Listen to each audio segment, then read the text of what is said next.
2024च्या लोकसभा निवडणुकीचा बिगुल वाजलेला आहे आणि त्यातच काँग्रेसला आता आयकर विभागाकडून पुन्हा एकदा नोटीस देण्यात आली आहे। जवळपास 1700 कोटी रुपयांची ही नोटीस आहे।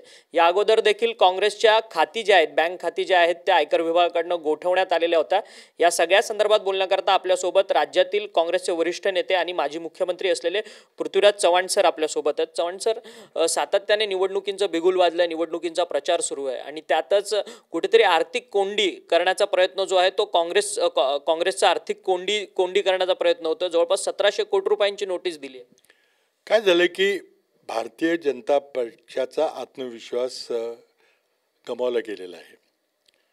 त्याने या निवडणुकीमध्ये विजय होण्याची आता खात्री राहिलेली नाही आणि म्हणूनच त्यांनी विरोधकांना तुरुंगात टाकायचं, काही जणांना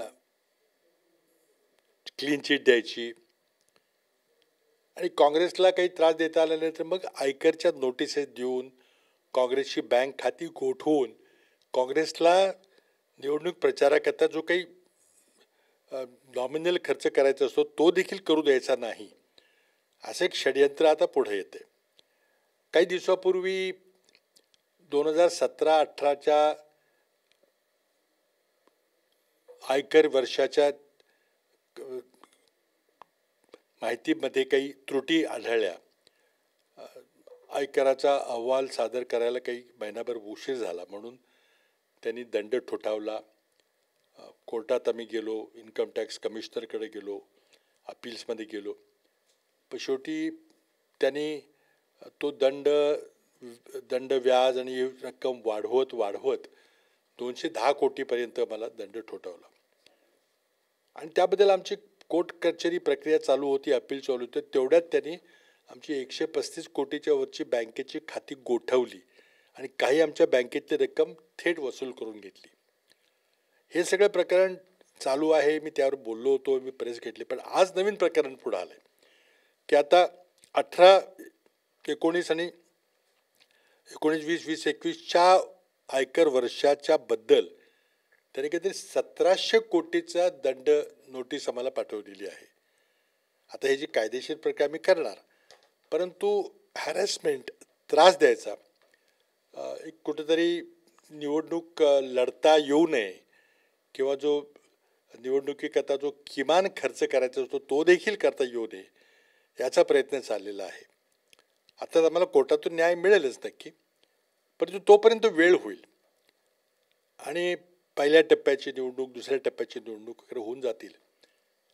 आम्हाला कुठेतरी निवडणूक लढण्यापासून वंचित ठेवावं, बाजूला ठेवावं, त्रास द्यायचा हा यातला उद्देश आहे। आम्हाला त्रास होतो यात काही शंका नाही आहे आणि आम्ही जनतेच्या न्यायालयामध्ये शेवटी अपील करणार आहे। परंतु त्याचबरोबर आज भाजपच्या छातीत धडकी भरलेली हे तितकं स्पष्ट होतं आहे। केजरीवाल यांना अरेस्ट केलं, केजरीवालांच्या विरुद्ध काही आरोप असतील, तुम्ही ते आरोपपत्र सादर केलं असेल तर त्याला आपला बचाव करायची संधी द्या, न्यायालयापुढे तर आपलं म्हणणं मांडू द्या। तुम्ही जेव्हा बोलवाल तेव्हा ते येतील।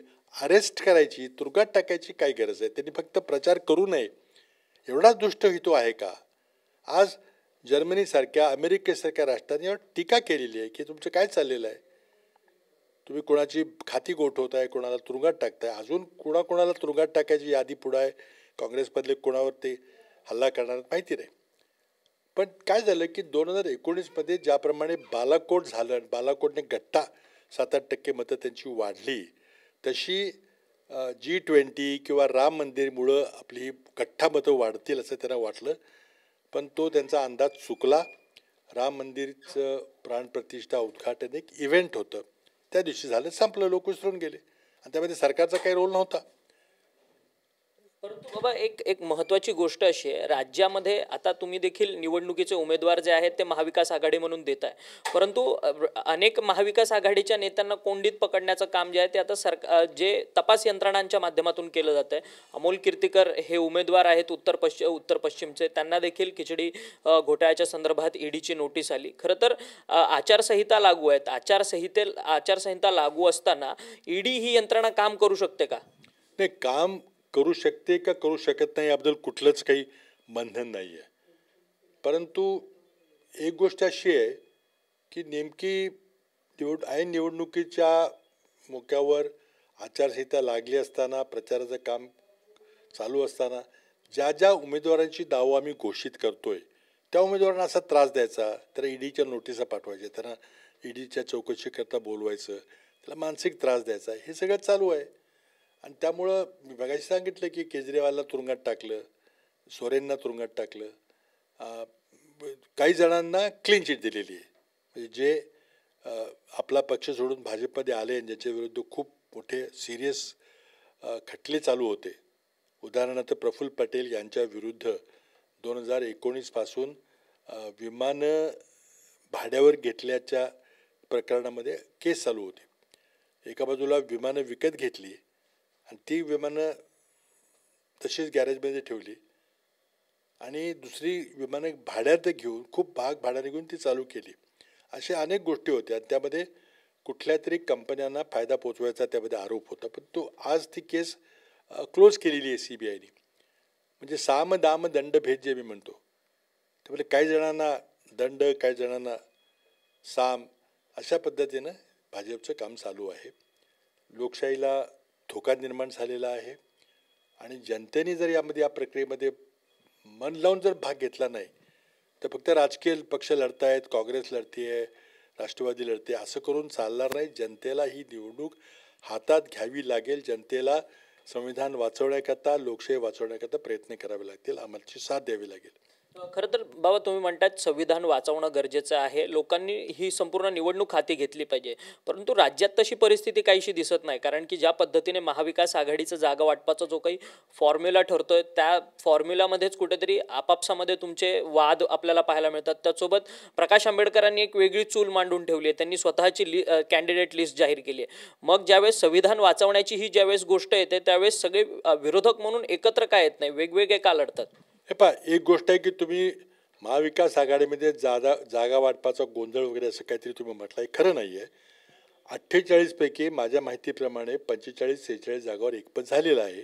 1-2 जागाबद्दल आमचे वेगळे विचार आहेत की कुठलाच उमेदवार स्ट्रॉंग तिथं लढाई देऊ शकेल आणि विजयी होऊ शकेल, याबद्दल एक जेन्युइन मतभेद आहेत, ते असतात.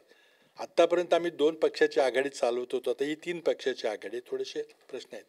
पण तरी आपण जर पाहिलं तर आमच्यामध्ये जर काही 1-2 जागाचा प्रश्न निर्माण झाला असला तरी युतीमध्ये किती अडचण आहे तेही तुम्ही पाहताय. त्यामुळे हे थोडंसं 3-3 पक्षाची एकत्र आणणं. बाबा, युतीमध्ये तुम्ही म्हणताय की युतीमध्ये तिथे देखील अडचण आहे, परंतु युतीमध्ये त्यांचे नेते जे आहेत ते एकत्रितरित्या बसून त्या सगळ्या जागांचा जो सामंजस्याने जो विल्हेवाट लावायची आहे त्या जागेच्या संदर्भात एखादा मार्गस्थ न्यायचा, ते तिथे काम सुरू आहे.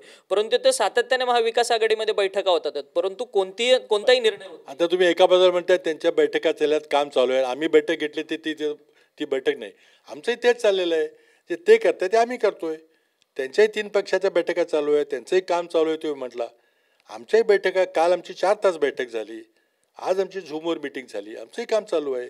त्यामुळे असं काही नाही आहे. अगदी सामोपचारानं आमची महाविकास आघाडीचं काम चालू आहे. संयुक्त बैठका, संयुक्त मिटिंगची तयारी चालू आहे. आम्ही एक जॉईंट प्रेस कॉन्फरन्स काही दिवसात घेणार आहे, त्याची तुम्हाला माहिती दिली जाईल. पण त्यामध्ये काही असा जो काही कृत्रिमरित्या आमच्याकडे काही मोठा प्रॉब्लेम आहे आणि युतीमध्ये काही प्रॉब्लेम नाही असं दाखवायचा प्रयत्न करून काही उपयोग नाही आहे. थोडेसे मतभेद असतात, ते सोडवू आम्ही. परंतु सांगली लोकसभा जागेवरतून थेट काँग्रेस अडून घेतलेली भूमिका पाहते, भिवंडी आणि सांगली, तर मैत्रीपूर्ण लढतीसाठी देखील तुम्ही एक प्रस्ताव पाठवलेला आहे केंद्रातील नेत्यांकडे, काय? बिलकुल नाही. एक तुमची माहिती बरोबर आहे की नाही मला माहिती नाही, पण मी सांगितलं तुम्हाला की 45-46 जागावर आमचं एकमत झालेलं आहे. 1-2 जागाबद्दल आम्हाला वाटतं की आमचा प्रस्ताव जो आहे तो अधिक सक्षम प्रस्ताव आहे. आता तसे मतभेद असू शकतात, आता ते सुटतील काही दिवसात बघ. पण बाकी आमची जाहिरातीची तयारी किंवा कॅम्पेनची तयारी, सभांची तयारी, प्रचार कसा करायचा याची तयारी, याबद्दल मीटिंग चालू आहे. काल झाली मीटिंग, आज आमची चर्चा झाली. परंतु तुम्ही आता प्रचार समितीचे तुम्ही राज्यात प्रमुख आहात काँग्रेसचे, आणि त्याचसोबत तुम्ही एक ज्येष्ठ नेते देखील आहात. सांगलीची जागा मेरिटवरती ठाकरे गट मागत नाही असा थेट तुमचा आरोप आहे, आणि तुमचे विशाल पाटील जे आहेत ते तिथे गेल्या अनेक वर्षांपासून तिथे काम करतात. हे पहा, आमचं आर्ग्युमेंट काय आहे हे आपसात चाललं आहे. त्याबद्दल तुम्ही त्याचं विश्लेषण करायचा काही प्रयत्न करू नका. काही जागामध्ये आमचं एक विचार आमचे वेगळे विचार आहेत, कारण आम्हाला असं वाटतं की आमचा प्रस्ताव जो जास्त सक्षम आहे. आता त्यामध्ये तसं शिवसेनेला वाटत असेल की त्यांचा प्रस्ताव जास्त सक्षम आहे, त्याची चर्चा करायची असते. परंतु थेट संजय राऊत मागच्या पत्रकार परिषदेमध्ये म्हणतात की जर सांगलीची जागा ते अडवून बसले तर ते देशाचं पंतप्रधान पद घालून बसतील काँग्रेस. असं काही नाही आहे. उगीच ताणायचा काही प्रयत्न करू नये कोणीही. आता महायुतीमध्ये देखील काही जागाबद्दल चर्चा चालू आहे, आपण पाहतोय. ही त्यामध्ये काही भांडण झालं किंवा फुटलं तुटलं असं काही नाही. जेन्युइन मतभेद असू शकतात. आम्हाला वाटतं की आमचा प्रस्ताव सक्षम आहे, त्यांना वाटतं की त्यांचा प्रस्ताव सक्षम आहे, तर कुठंतरी बसून सोडवावा लागेल. त्यामुळे बिलकुल काही मतभेद नाहीत, अडचणी नाहीत. आम्ही ताकदीनं लढणार आहे, कारण लोकांना हे पाहिजे आहे. लोकांना हे सरकार घालवायचं आहे आणि त्याचं माध्यम हे विरोधी पक्ष असतो. तर आम्ही विरोधी पक्षाने मनाचा मोठेपणा करून एकत्र आम्ही आलेलो आहे.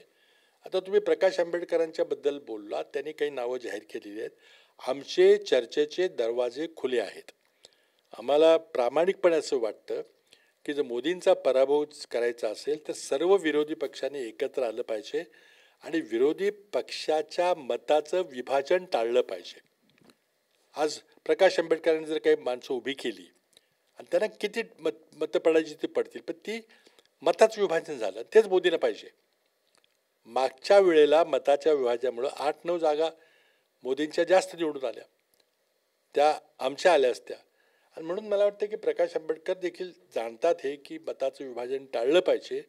त्यांनी चर्चेची दारं खुली ठेवली ती चांगली गोष्ट, आनंदाची गोष्ट. आम्ही देखील चर्चा करायला तयार आहे, परंतु ज्या व्यावहारिक त्या मार्ग असेल तो काढला पाहिजे.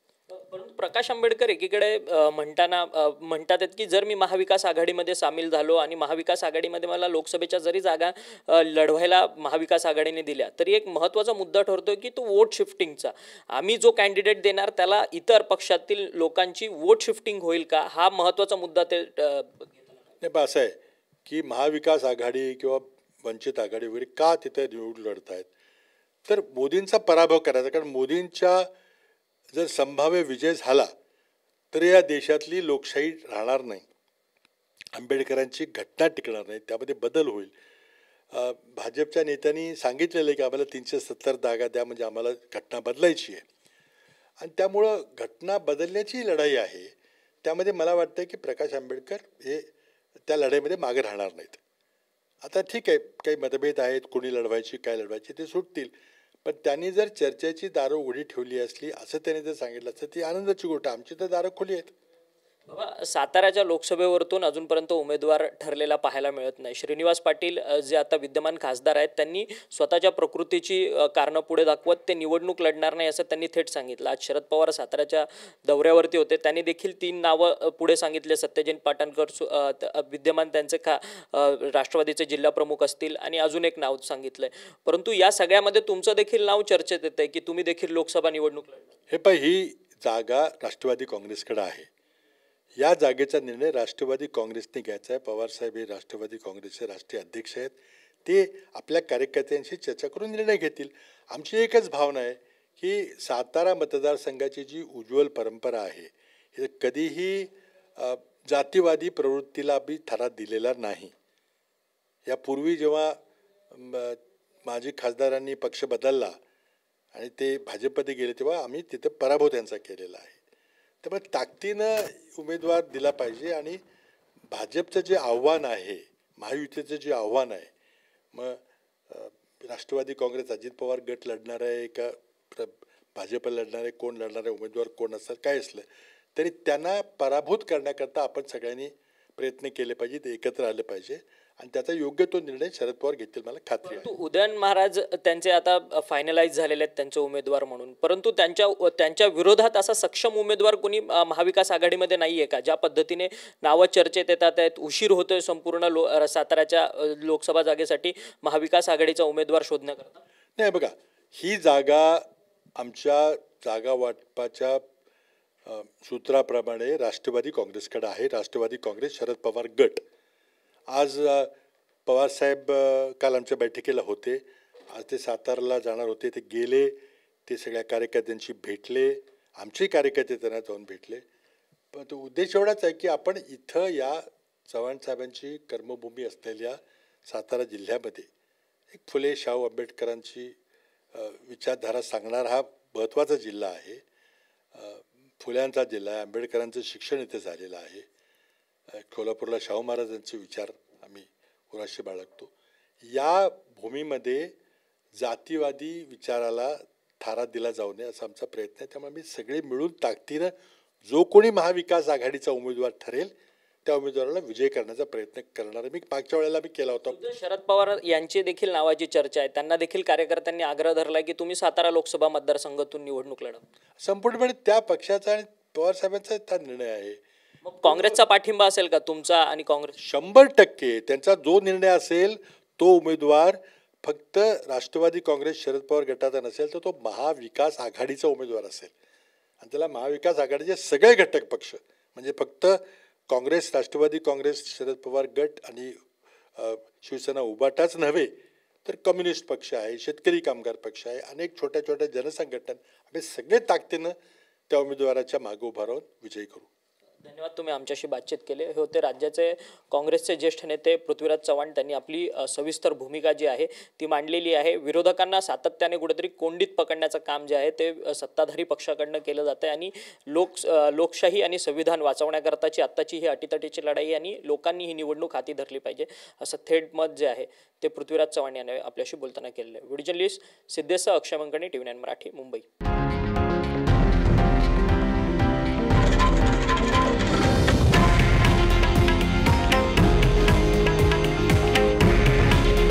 हे आहे देशातील नंबर 1 न्यूज नेटवर्क आणि आपण पाहत आहात TV9 मराठी. काळजी तुमची, हित महाराष्ट्राचं.